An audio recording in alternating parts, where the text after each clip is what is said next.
Hey, what's up, y'all? If you're new, welcome. I'm Chardonnay, and today I'm actually going to be taking you all with me on just like my day-to-day. I actually happen to have a few things on my to-do list today, and they are actually sewing and content creation related, so I figured I would just take you all along with me as I just kind of run my errands throughout the day. The main thing that I had on my kind of to-do list for today was to go to a fabric swap. I was actually in the process of just rotating my closet, doing some spring cleaning, and getting rid of clothes that I just do not wear. And I actually happened to stumble across a sewing related event, which is a fabric swap. So I figured now might also be a good time to just kind of get rid of some fabric that I have had in my stash that I just don't see myself stitching up anytime soon, and just kind of getting rid of it, and then also seeing if there's anything there that I might want to pick up. So that is the main thing on my kind of to-do list for today. Also in that area there is a sewing machine shop. My mom recommended that I should probably get my sewing machine maintenance, get it oiled up and just cleaned, so that way it doesn't jam up on me or anything. So that's over there in that area. So I'm also going to drop off my sewing machine, and my mom actually gave me a serger. So I have a tiny serger to work with. However, it doesn't have the presser foot or the electric cord. She told me I should probably just look into getting that. So also while I'm there in the shop, I'm going to see if they have the right hookups and cords, so that way, you know, I can get going on that serger that my mom gave me. So hopefully they can hook your girl up. I also have a YouTube webinar thing that I'm going to, and I figured I would just kind of hang out at the library. The fabric swap is at the library. I could probably just, my phone is ringing, I could probably just do the webinar at the library. So yeah, my phone is ringing. I have a lot going on today. Basically, in a nutshell, I'm just going to be taking you all with me. So yeah, let's get to it.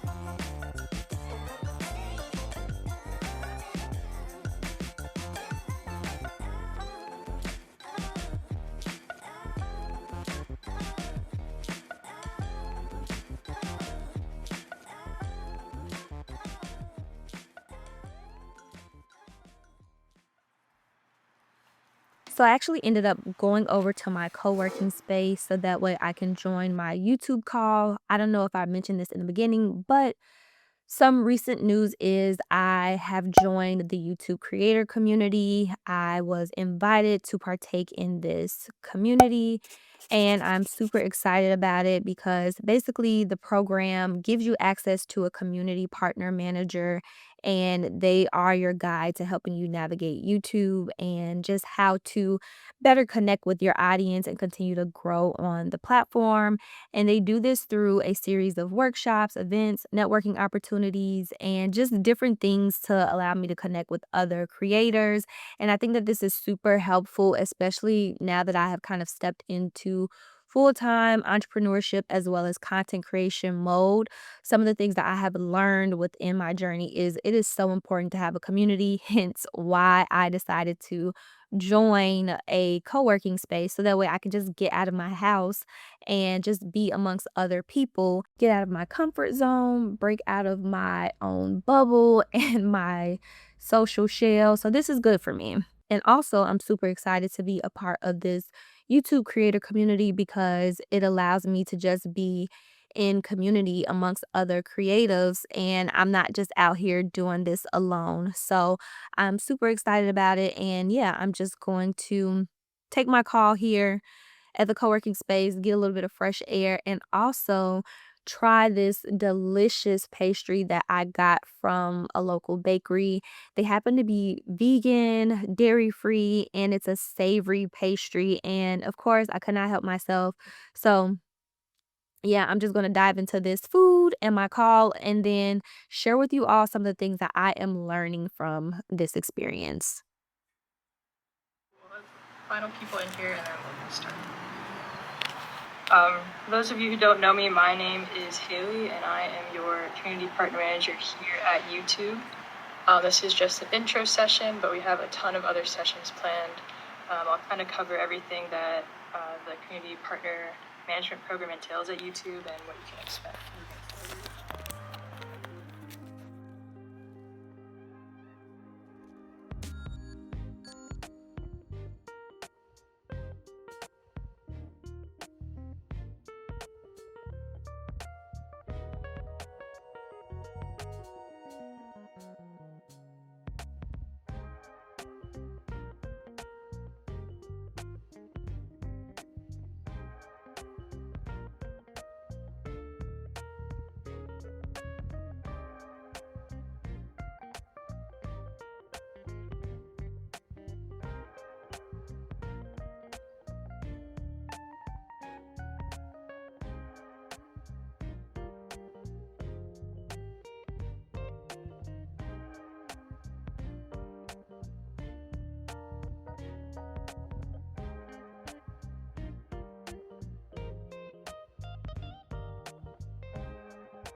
Hey you guys, so I just wrapped up the meeting with YouTube and I want to quickly share some of the things that they covered that I think might be helpful for other content creators that follow my channel for tips and things of that nature. And if it sounds like I'm rushing, it's because I mentioned to you all earlier I have other things to do today, and I ended up stopping at my co-working space instead of going to the library because there was a Q&A session at the end of this meeting, and I know I probably could not speak loudly inside of the library, so I just went ahead and stopped at my co-working space so that way I can just ask any questions if needed, or if I needed to come off mute I could. Anywho, I'm going to quickly go over some things that I think might be of value to other creators out there. Also, my computer might die, so I'm going to try to share as much as I can, and then if you all have any additional questions about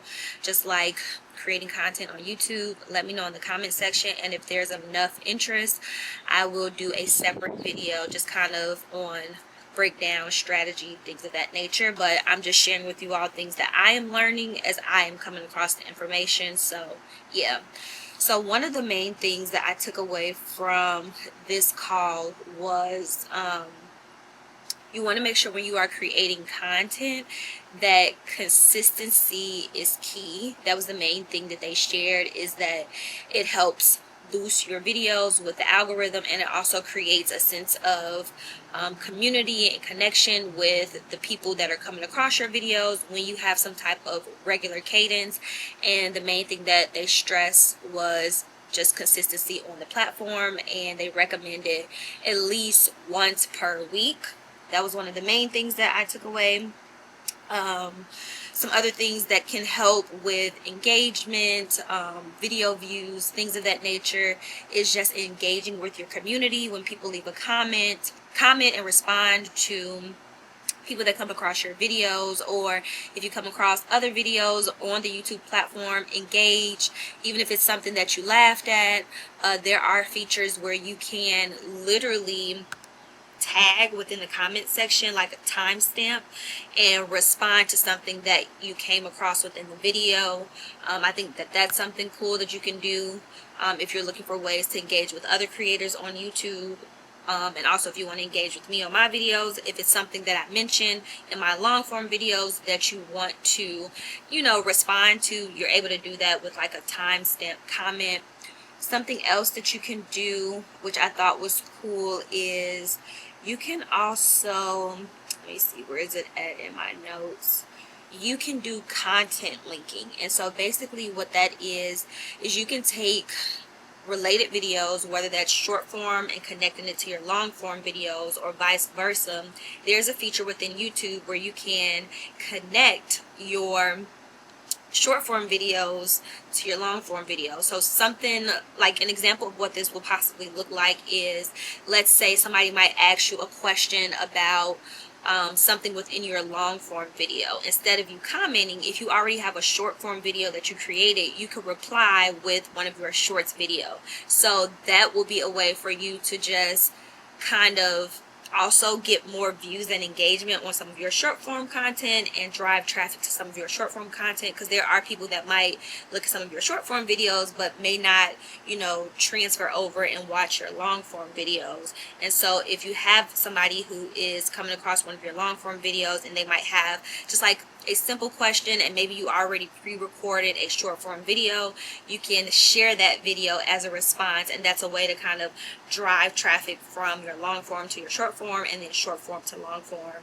So I'm going to be playing around with that and seeing how that can work, because sometimes, especially in some of my sewing videos, somebody might ask me something, and if I already have a pre-recorded video of it, I can just take that little snippet or that clip and create a short form video out of a long form video. So an example of that would be like one of my sewing videos or sew along videos. I did like a brief little tutorial on how to use the buttonhole feature on my sewing machine. So if somebody asks me a question on how to use that, I could just go in and take a video that's already made in my long form video and just turn that into a short form video and upload it to the shorts tab. So that way, as people are looking for sewing content online, they may come across that short, and then I can easily connect them to that long form video and vice versa. So I'm really excited to kind of play around with some of those features.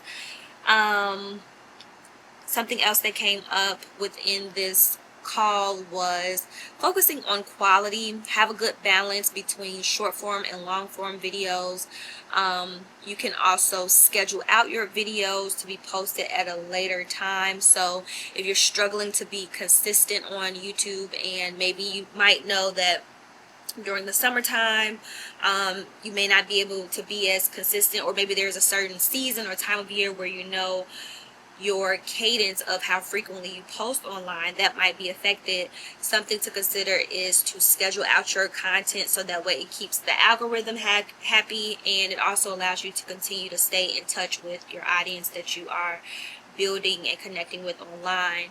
And something that they recommended is that even if you can't post consistently, you can also post on your community tab and saying, hey, like, I won't have a video up this week, but just some type of engagement and interaction, so that way you can stay in touch with your audience, so that way they'll consistently come back and watch your videos. And there are going to be a few other sessions that I'm going to be attending that will cover monetization,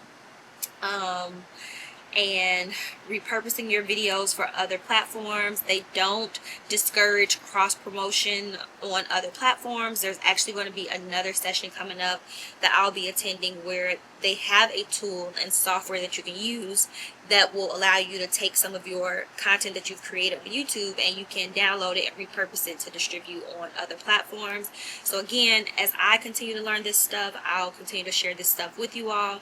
There's also a ton of other things that I took away from this call, but again, I have things to do today and I am going to get going on that.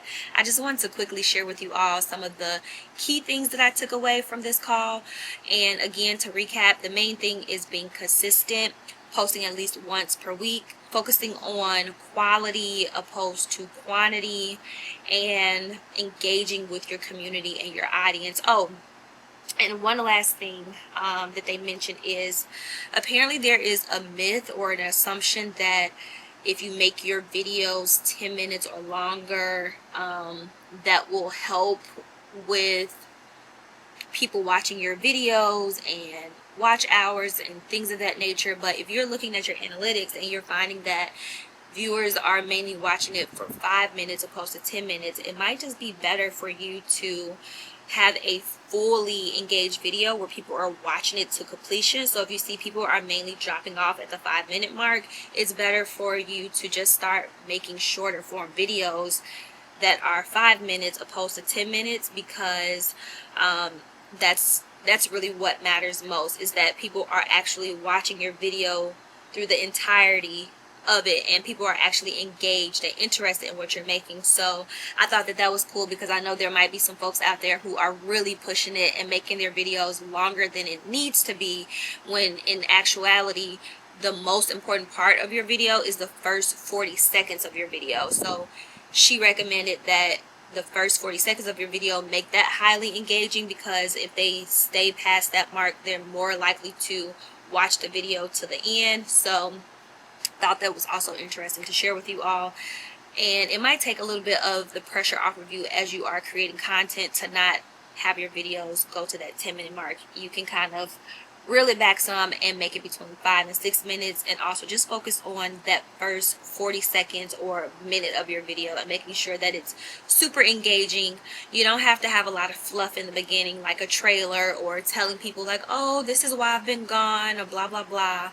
She recommends saving that to maybe towards the middle or the end, because people that are watching to the middle or the end of your videos, that's your audience, that's your community. Those are your folks who are typically interested and engaged in what you're talking about, and so they most likely want to know the updates of what's going on with you. But for the people who are just coming across your video for the very first time, they want to know what your video is about. They clicked on your video because of the title and the thumbnail, and they're interested in the main thing that you're going to be talking about. So try to put that at the front of your video, and then give them updates about you and where you've been at and personal things. Try to save that towards the middle or the end of your video. So yeah, that's a lot. I might do a different video to sum everything up, but I'm going to get going and check back in with you all in a bit. You. Good. I am I'm bringing two, sorry, and I'm like vlogging at the same time. I am bringing my sewing machine in to be maintenance, and then I also have this little serger. Wondering if you have. Oh no. No. We first don't do sergers, but this is I was What? just going to see if you had a cord for it. No. No? that's a tiny adapter for. Okay, no worries. Your best bet would be searching it maybe on eBay, online. Okay. To see. Yeah. But I just wanted to kind of get that oiled. Do you know if that works? I don't know. My mom gave it to me. So. It looks like a toy. It's cute. Yeah, it does look like a toy. It does look like a toy.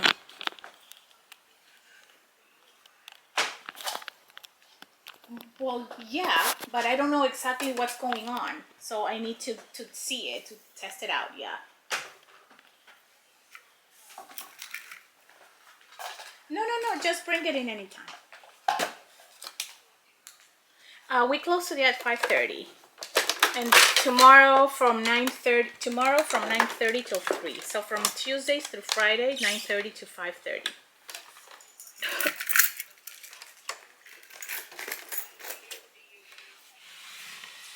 We don't charge to give you an estimate or to take a look at it.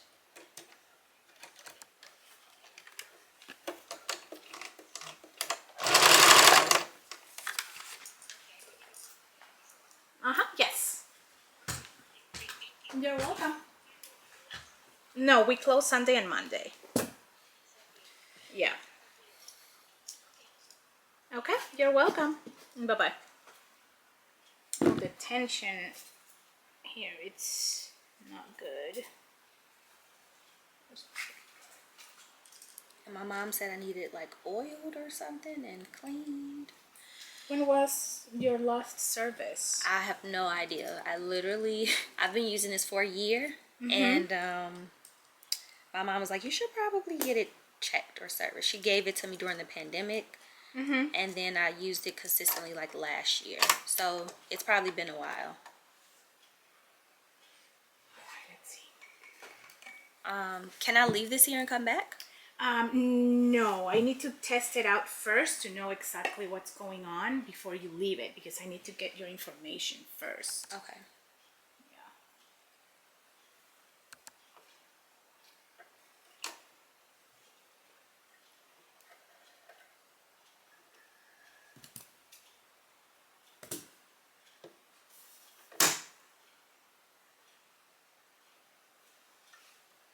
Like nothing's wrong with it per se. Well, yeah, nothing's wrong with it. I don't Well, think.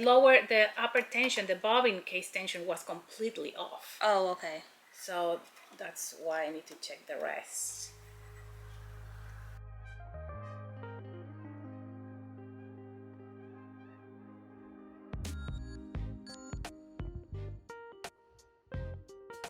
There's something going on with the tension as well. Yeah, Okay. it needs service, that's for sure. Okay. See, that's why I want to test, because sometimes people come in and say, but it was working, nothing was wrong. I'm like, well, I have no idea. I'm new to sewing, yeah. and so. This is a good brand. That's the brand that we carry for sale. Oh, okay, nice. Yeah, this is like an older model, very basic, but you know, it's really good. It's So been it's worth servicing it. yeah, it's been working really well for me. So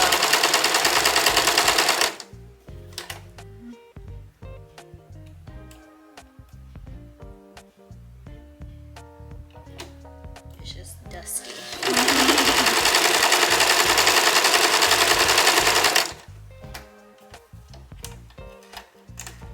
Yeah, see, the thread is getting jammed underneath. Yeah, it needs adjustment, timing, tension, cleaning. Okay. So for this model, that it's a basic one, it's 145. Okay, let's do it. Okay. It's gonna take from 1 to 2 weeks for the service. Okay.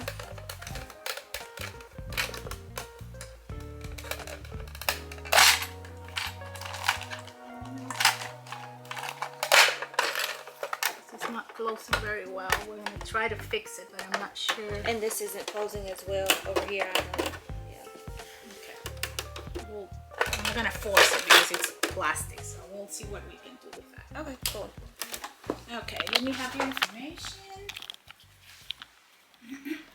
Okay, so I'm on my way to the fabric swap, but as I was en route there, I was actually like thinking to myself, because I've mentioned before that I have anxiety, and in the past I didn't really understand what was the root of my anxiety, but as I was just kind of feeling a little bit of anxiety coming up within me, I wanted to talk through what I was experiencing. And sometimes not all anxiety is bad, and I'm not a health professional or anything, so take this with a grain of salt. I'm just talking through my own personal experience. A lot of my anxiety comes from excitement, and years ago somebody mentioned to me, like, are you afraid of being successful? Are you afraid of your own potential? And I didn't get it then, but now in this moment I get it, because literally I'm having anxiety, and I had to ask myself, like, girl, where is this coming from? You are doing all the things that you said you wanted to do, and you're doing it, okay? There's nothing for you to be anxious about. There is no rush for you to even get anywhere. Like, you are, like, sit in this thing that you are doing and enjoy it. And I think oftentimes I get so caught up in the process of like the end thing, or I'm so excited about the end result, and it's like, girl, calm down, slow down, and marinate in what you're currently experiencing and what you're doing. Stop being in a rush to get someplace. You're already at the place where you have been working hard to be. Enjoy it. Enjoy it. So I literally just had to talk myself out of anxiety. That's one thing that I've noticed I can feel when I'm about to have like a moment where I'm freaking out and I'm like rushing, and I have to calm myself down and remind myself, like, your anxiety is coming from excitement. And I'm super excited because I'm just happy to get to the thing that I'm excited about. One, I'm going to this fabric swap. I'm excited about that. Y'all know how I've been with like sewing and things of that nature, but this comes up often in a lot of different things. Like sometimes even when I'm working with clients and I'm excited about the shoot the next day, I may not be able to sleep the night before because I'm just so excited for the things that's about to happen the next day. And it's like, girl, rest, be calm. Like, you know your stuff, you know what you're doing, and be in the moment. When you get there, you'll get there when you get there. And I'm just remembering in this moment something one of my close friends always say is, be where your feet are planted. And right now I have to be in the car. So I'm gonna check in with y'all later when I get to my destination. But I just wanted to share that with you all, is that if you are ever, you know, feeling anxious about something, be where your feet are planted. Stop being in a rush to get to that next thing. Enjoy the moment and the present thing that you're currently in. Be okay and content with where you're at. Right now, I'm content with where I'm at.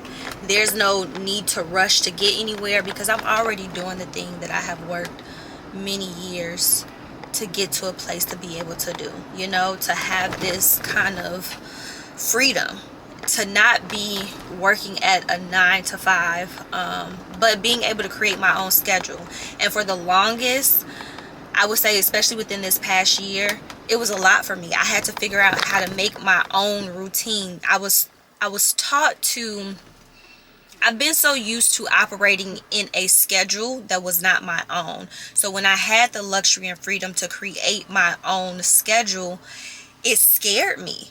It created a lot of anxiety within me because I was so used to waking up and knowing I'm going to my 9 to 5, or waking up and knowing that I have a bunch of classes that I have to go to for school, or I had some type of routine in place outside of my own personal routine that I had to set for myself. And it was kind of scary. Like, once you actually get the thing that you have asked for, like I asked for this freedom to be able to be self-employed, be a content creator full-time, to be an entrepreneur. And it's like, now that you're in that thing, embrace it, lean into it. Yeah, it's going to feel scary. Yeah, it's going to feel uneasy. Yeah, you're going to be like, I don't know if I'm doing this right. I don't know.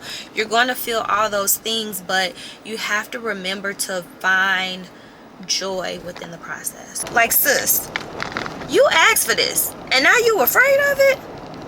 Come on now, let's be for real. If you don't step into the thing that you have been wanting, you have been working for, you have been aspiring to get to, like, come on now, don't sleep on yourself.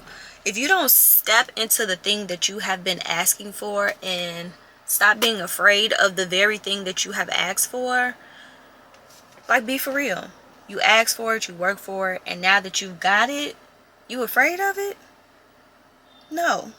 Like, let's be for real. Step into your purpose, step into it with confidence, and don't be afraid of that feeling of getting the things that you have asked for. Yes, it's real. It's real. It's attainable. You can do it. You just gotta stop self-sabotaging yourself, okay? And step into it. Like, you know, this is what I've been working for. Anyways, I'm gonna go, y'all. Bye.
pieces.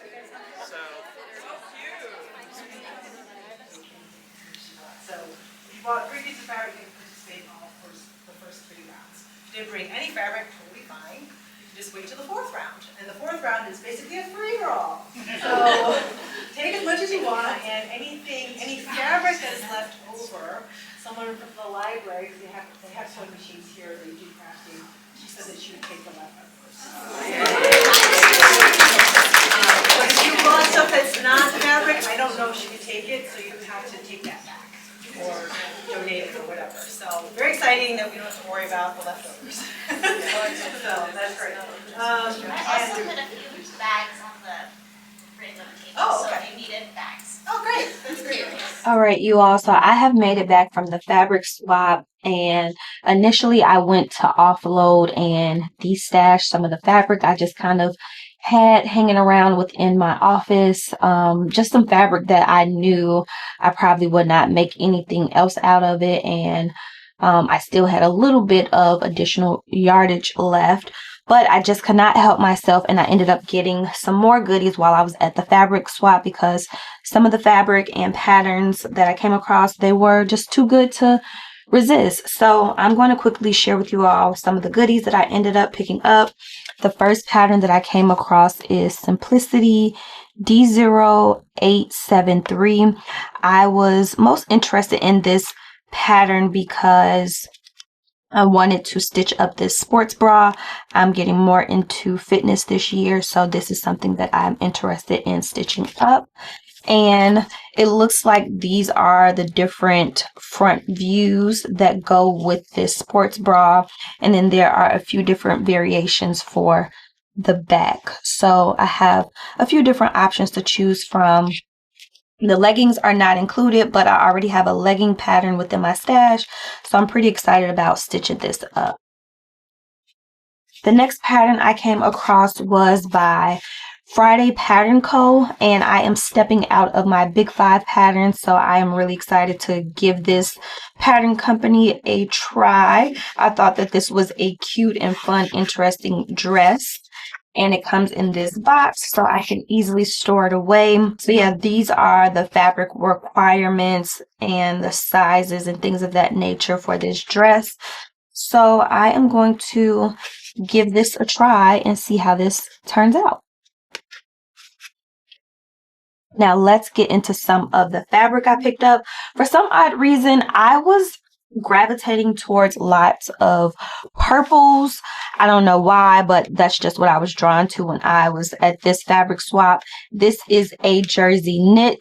I picked this up because I plan on stitching up some basic tops to include into my wardrobe. I don't have a lot of purple in my closet, so I thought that this will also be a good time to just kind of stitch up some basics in this purple and add this color to my closet.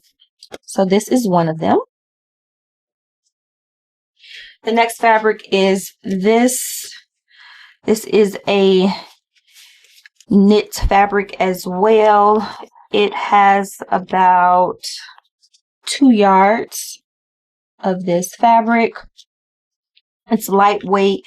I feel like this is like a jersey terry knit fabric. I just like the texture. I like that it has a little bit of dimension to this fabric, and I think that this will also be a nice basic blouse that I can stitch up with this fabric. The other fabric that I came across was this floral, I guess you can call it ditzy print fabric. If there is enough yardage of this fabric, I am going to attempt to sew up a nice floral print dress.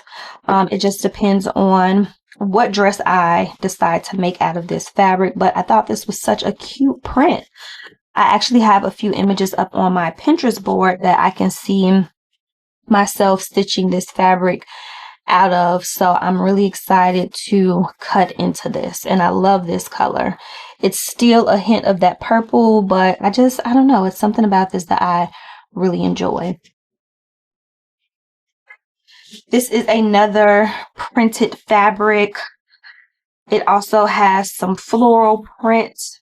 It's purple. This is a polyester fabric. I was a little bit hesitant to pick this up because it is pretty sheer. You can see my hands through it, but this print is just so fun. The drape in this fabric, I could just see this either being a maybe caftan, a swimsuit cover up. I have a few patterns in my stash that I can probably, work with to turn this into something really cute and fun for the summertime. But I just really love this pattern. I love the pops of pink, the purple, and this print just really stood out to me, and I thought it was something fun. And I'm looking forward to stitching up some type of caftan, a cover up, or a dress with this material. The next thing I came across was this French terry. I actually have a similar fabric like this in my stash. However, I never ended up cutting into it because I didn't have enough fabric for the pattern I actually wanted to work with. And when I came across this, I was like, oh, this might be enough fabric, and it's a similar material for me to actually work with a pattern and some other fabric that I have in my stash. So I grabbed this. I am excited that it is 2 yards for me to work with. I love this material. I love this color. And yeah, I'm just really excited to work with this as well. This is my color, y'all. And the last fabric that I came across, this was the first thing that I picked up. This is 4 yards of fabric. This is fabric that actually came from Mood Fabric. It initially was $16.99 per yard. This is the Mood exclusive Stormy Weather and Copper Hibiscus. It is 97% poly and 3% elastane, and it's about 4 yards of this fabric. And look at this, you all. This print, oh my goodness, this is just gorgeous. She is just gorgeous, gorgeous, gorgeous. And I don't know yet if I want to make some type of very luxurious robe from this fabric, or if I want to do a fun flowy wrap dress in this. I don't know, but this fabric, I cannot believe that somebody was giving this away. But the woman who was getting rid of this and destashing this, she said that she bought it initially for a robe, but it has just sat in her stash for years and she has not done anything with it. So she just figured it's time to get rid of it. But yes, this is a Mood fabric, and it is just a gorgeous, gorgeous, gorgeous fabric. This is my favorite fabric out of the batch of fabric that I ended up picking up, and I am really excited, you all, to cut into this. I am not sure yet what I want to make out of this. I'm really leaning towards a robe, just something that I can hang on to for a long time, or maybe even a sleep nightgown, and maybe even a dress. I don't know. It's 4 yards of this, so I'm pretty sure I can make multiple items out of this. I just really love this color. I really like the contrast between this coral pink and then this blue navy color. You all, you don't even understand. I'm in love with everything that I picked up, and I am super excited to see what I end up making with this. So that's all I have to share with you all. Hopefully you enjoyed this vlog as I just took you all throughout my day. Stay tuned, and I'll catch you all in my next video. Bye.